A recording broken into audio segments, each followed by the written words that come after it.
All right, hello, and welcome to the last lecture. Unless you guys want me to do another one, which you can surprise me on the Discord. Oh, over there. That's the link. Anyways, um, so we're gonna chat a little bit about the uh, SIMD pipeline, or sort of the extension that was made to CPUs around, like CPU architecture around the Pentium 3 or the SSE, or what's called the streaming SIMD extension. I think that's what SSE stands for, but SIMD stands for single instruction, multiple data. So we're pretty, you know, comfortable with what we've talked about with SISD, which is single instruction, single data. So when you add two things together, you get a thing back. But as we probably know, a lot of game operations don't operate on a single value. When you add, say, a vector or a point, you're essentially adding three or four values simultaneously. And on a general CPU, you would need to have four separate operations to handle that. So you can kind of imagine one of the very quick operations we could do when we've talked about multi-scale, superscalar processors and pipelining. So if you kind of look at each individual pipeline as, hey, what if we had a bunch of lanes in each one of those operations? Perhaps we could speed certain things up. So say when we want to add four values together at the same time, that's only one clock cycle of an operation. However, we don't want to have to set up each individual pipeline. We've already talked about how complicated superscalar can get and branch prediction and all of this stuff. So SIMD is an approach to this which essentially treats a calculation as a vector calculation or a multiple data calculation. So you provide it one instruction, so the ALU knows exactly what to do, but instead of operating on just one value, it may be operating on many. And if you think about GPUs, that's essentially what a GPU is, but in mass, right? We're talking about a much huge SIMD type of architecture, but even CPUs have this to some degree, where you can, do it by way of the SSE extensions, and there are a variety of them, and they've been upgrading and changing over time in the history of computer architecture. And to know about these things is a very valuable thing to know about, because then you can essentially speed up certain calculations quite substantially if you're CPU side. And again, as I've mentioned throughout this course, generally speaking, when you're building game type applications, or really anything that's real time, you're generally bound by the CPU for the most part. So this is a very valuable tool to have in your tool belt to apply to, again, optimization. Because that's really what this is doing. SIMD is not something that's going to help you design your application, but it's going to help you make your application significantly faster, and may also, um, you know, illustrate or kind of, really draw attention to certain architectural paradigms you may be wanting to follow. For example, like I mentioned, if you're adding points together and you treat each individual value as its own variable, it's going to be a little bit harder to deal with this SIMD option than, say, if things are arrays or contiguous blocks of memory, as you'll see very quickly. So yeah, let's get into it.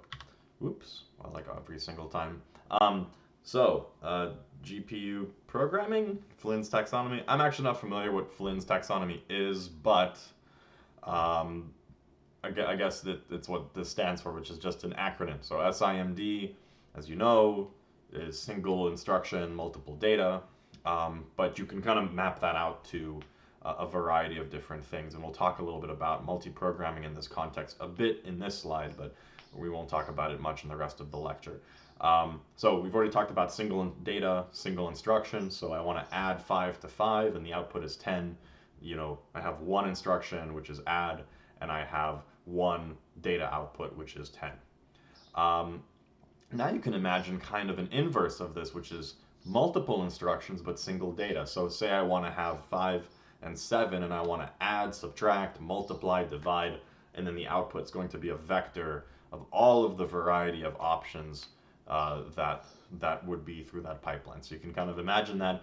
I'm not sure necessarily what the use case for that is personally, but I'd imagine that there are options there, say in branch prediction and other kind of scenarios where you may want to have multiple instructions on a set of data.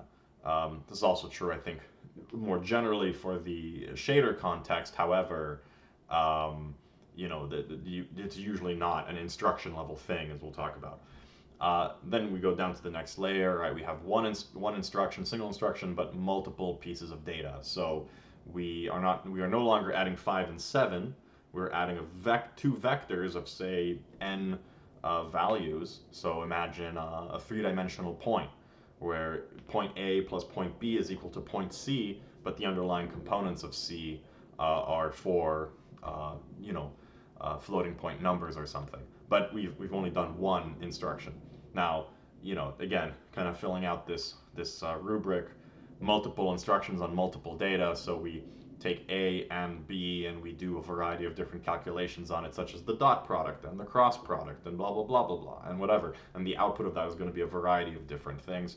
Again, this is sort of what some shaders do in a program context, but a little bit hard for me personally to know the direct applications of it.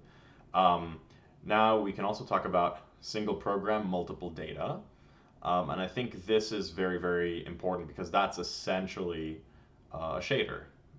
We write a little shader and we are writing the same program against many disparate data things. And that's sort of what a GPU does, is it takes and creates that pipeline where you can run multiple programs of the same program on a variety of data inputs in a very parallelized way. And then kind of the next level beyond that is multiple program, multiple data, and that is sort of more like a pipeline, right? If you think about a GPU, you got the pixel shader, you have the vertex shader, the geometry shader. To some degree, some of these things may be parallelizable. There may not be a relationship between different things in some cases, and so. But yeah, that's a little bit beyond the scope of this lecture, and if you're interested in that, I definitely recommend going and checking out compute shaders and kind of mucking about with those because you can do some really cool things. So let's kind of go back to SIMD, which is kind of what we're going to focus on for the rest of this lecture. It's not new. Like as I mentioned, it's just sort of a way to do multiple things. I mean, you can even think of SIMD as sort of having a bunch of CPUs that are all reading the same instruction and all connected to different memories or something. This is not like a new architecture idea. And obviously, we've all done something like this. When you're cutting celery, you can cut each one, or you can line them up and cut them all together. So we are all pretty familiar with using the same operation on multiple objects to just sort of speed stuff up.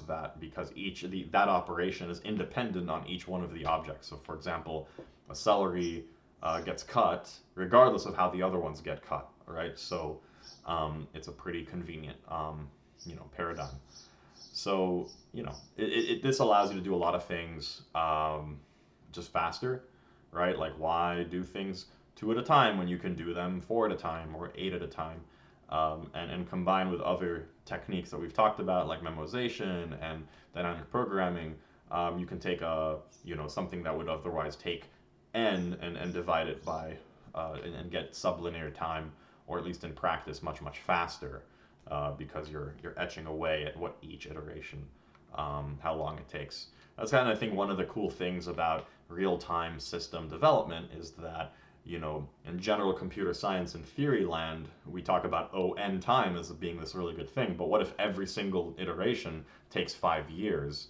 That's not really great. So our algorithm time complexity is very low, but our absolute time is very high.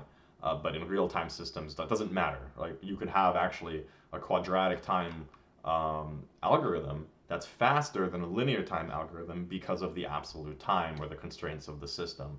And so SIMD is one of those elements that fits into that equation of how do you do that. So anyways, SIMD, pretty kind of intuitive concept. And so in this case, right, as we mentioned, the speed up can be quite significant. Right, where on the left here in this image we have a general CPU. We have to load each input and save it one at a time, and we multiply it through these registers. But you can see on the right the SIMD has literally done 4 times the work in the same amount of time, because each register is split up into 4 separate buckets, and if we can come up with an algorithm or code our thing in a way that leverages that parallelism, then we have essentially sped up our program by 4x. And as you know, and as you'll see, SSE extensions started at like 16 and then are now up to like 256 or something, and are continuing to grow. In fact, I'm not actually sure what the most recent SIMD pipelines look like, but we'll talk about AVX and SSE here, which were 16 and 256 respectively. I think, I forget. Well, it's in one of these slides. So yeah, all modern machines really have a vector processing unit for floating point numbers, and you know, and also with registers to actually hold the value, because the output of the SIMD you know, thing is not going to be an individual register. So you do have to have sort of custom hardware and custom architecture to handle these things. So they do exist, but they exist kind of alongside everything else. And this is sort of like a you know, this is more of a you know, in-depth topic for computer architecture, in that perhaps, you know, CPUs and modern CPU design and chip design you know, leverages these units in a way, and starts to kind of allocate resources in a way that is most optimal. Because at the end of the day, we're talking about transistors, and we want to utilize them to, you know, we literally are talking about physical objects that exist that have to provide this capability. So we don't want to add better stuff in lieu of the good stuff that we already had. So we don't want to add something that's better that breaks everything. So, but that's a deeper subject that is out of scope here. So yeah, MMX was originally introduced in the Pentium 5, although I believe in the Pentium 3 there was an SSE extension available, but I forget what it went, maybe not. SSE, 1999, these are just names, like SSE, the streaming SIMD extensions to x86. And anyways, it kept on going. Eventually they got bored and they added another S in there, and then they went back to the other one, and then they switched to AVX, which I don't know what it stands for, and you know, now we're at 512. So this is kind of a always progressing standard, and I think, you know, like many things, if you support one, you likely support the ones before. So generally speaking, you can pretty much count on SSSE3 because 98% of PCs on Steam at least have been surveyed to have this. But for the most part, you know, these are pretty niche things, applications, and so if you're building a software that utilizes them, you're probably okay ignoring the computers that don't have them, as long as you don't, you know, go too far. And then keep in mind, right, the compiler will take advantage of these things automatically, as we'll discuss as well. So just to go a little bit into depth on SSE versus AVX, these are just two of the kind of choices that we talked about. So SSE adds a few type defs. This is in C and C++. You have the M128, the 128D, and 128I. And so these are double, integer, float, double, and integer respectively. And AVX adds M256, you know, in the same way. And you can kind of see how this breaks down in the registers themselves. So the SSE data types, the 128 is split up into 4 floats. So now we can do 4 calculations in the time that it took us to do 1. We can do 2 doubles, or we can do 2 longs, or 4 ints, or 8 shorts, or 16 8-bit calculations.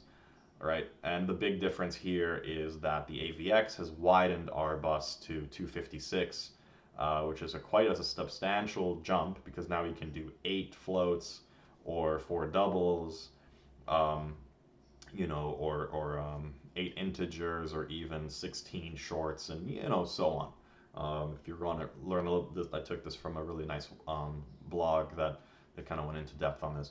And just to kind of talk a little bit about the mechanics of this, right? It's pretty obvious how this works ultimately. You have these 2 registers that are like this, and you do the component-wise operation on each single one. And so you can kind of see what kind of hardware requirement and load this places on the CPU, because now you essentially have to have 8 ALUs that can do these kinds of operations. But these ALUs tend to also be specific to this application. They don't do everything. I mean, there's a lot of it's definitely lighter weight, but because you have to have way more of them.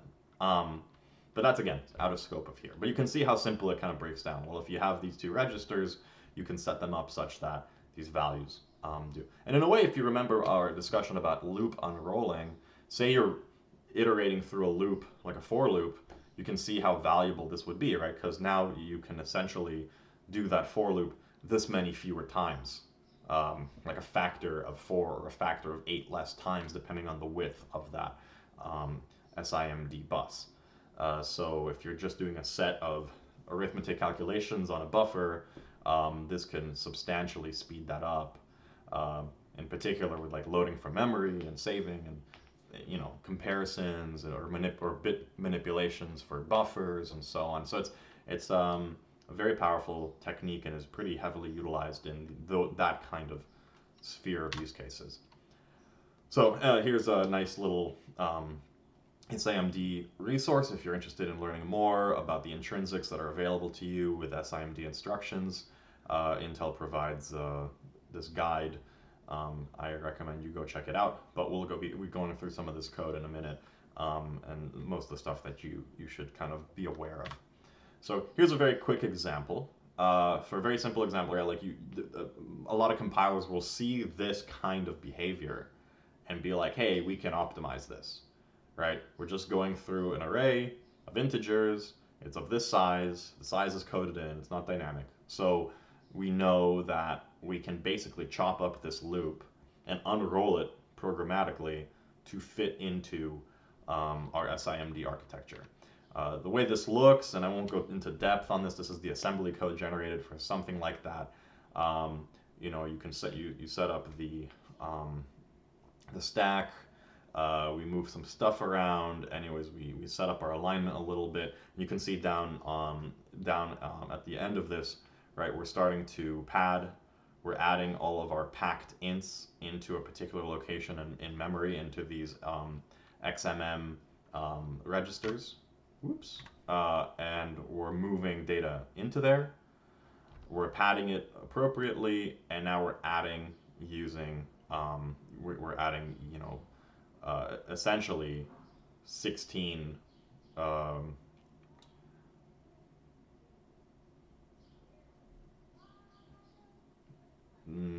yeah, we're essentially adding 16 values at a time to each other. As you can see here, we're setting B. B is set into register XMM0 and XMM1. Where is XMM1? Okay. Yeah. One moment. Let me look up a couple of these things, and I want to confirm which one of these particular instructions is actually the vector instruction, because I think that's pretty illuminating. Okay, so my bad. Essentially, the extension here is the PADDW, so the packed add, and so we're setting XMM0 with a value at B, and then we're setting XMM1 to, you can see up here at the top actually, XMM1 is being set to 2, 2, 2, 2, 2. So it's essentially setting up a almost like a vector of 2s. So we have 1, 2, 3, 4, 5, 6, 7, 8. 8 2s to be added to the 8 ints in M0, in XMM0, which is B, right? And then we are putting that value into A. And we're doing it again. And so we've kind of unrolled our loop a little bit, and then we're moving forward 32. And if we're comparing to 2048, which is essentially the size times I, size, the number of values in our array times the size of the integer, then we're going to keep going. Otherwise, we're going to loop again.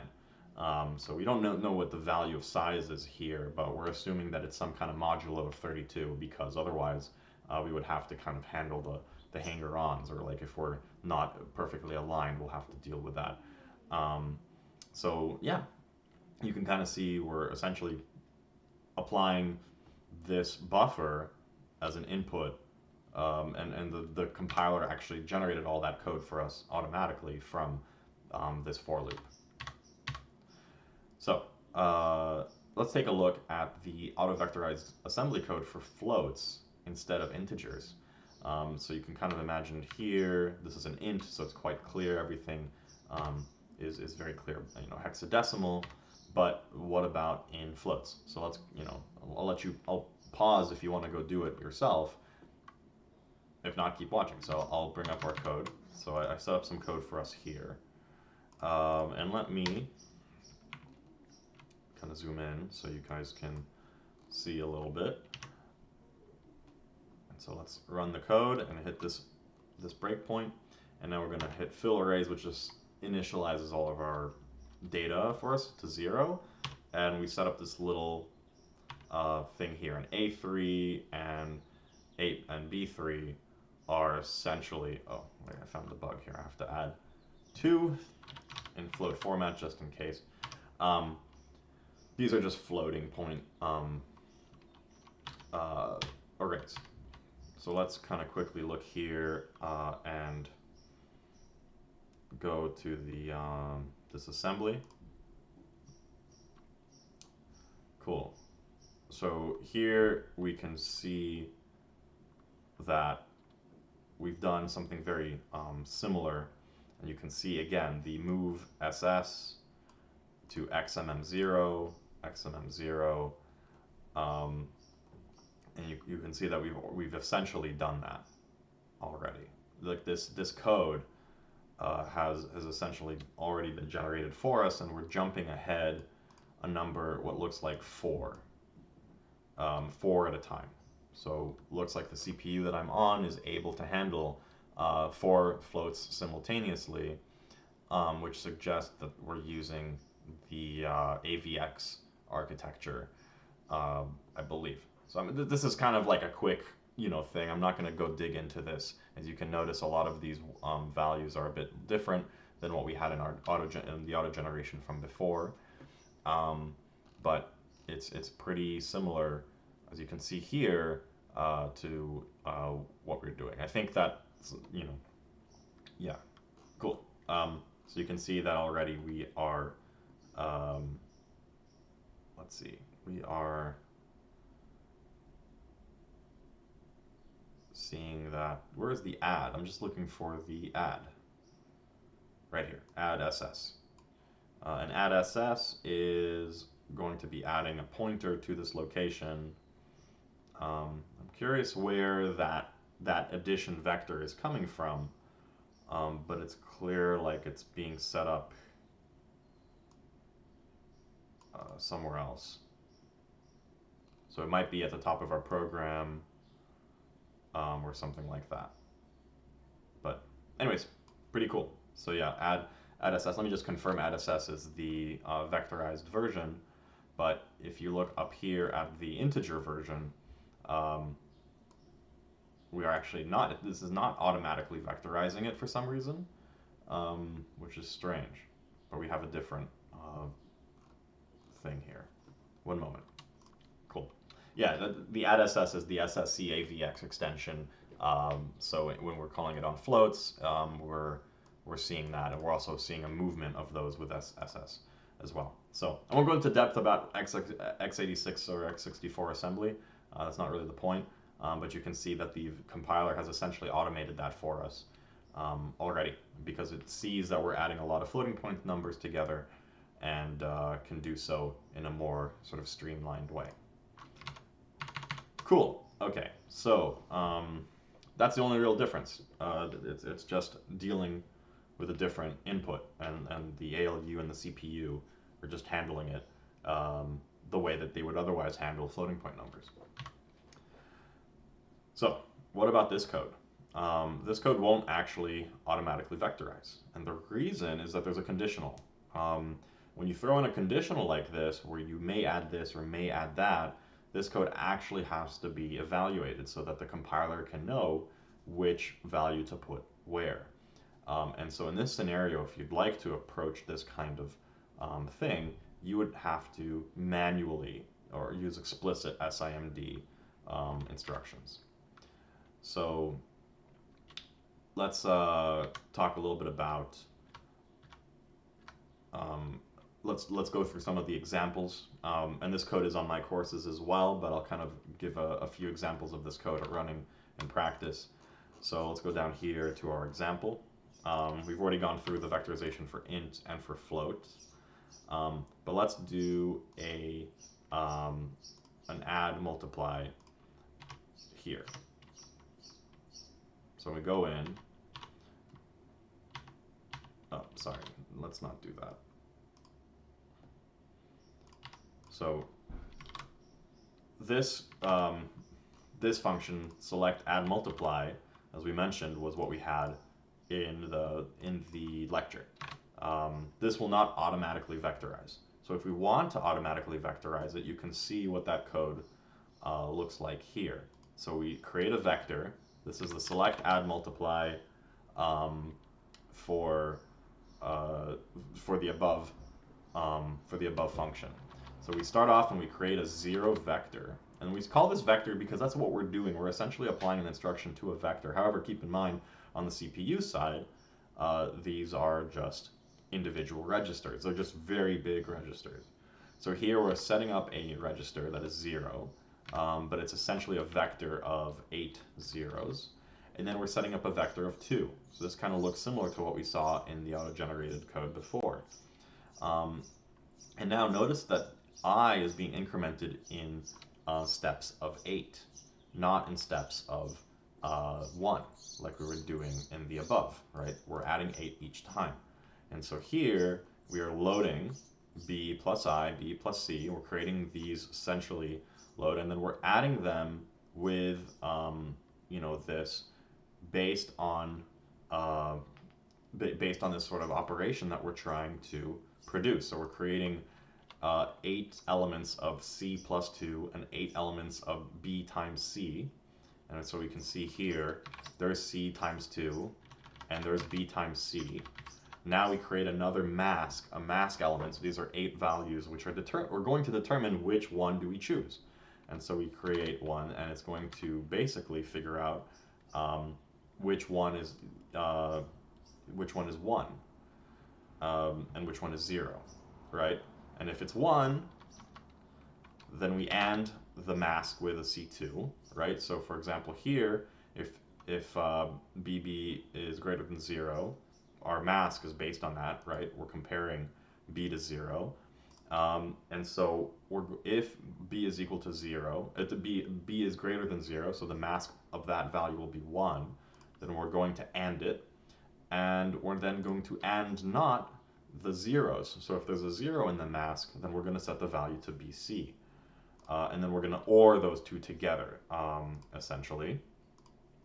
And then that's our result. Our result is going to be this A, and we're going to set that value to AA, which is our return vector, plus I, which in this case, remember, I is the location that we're in.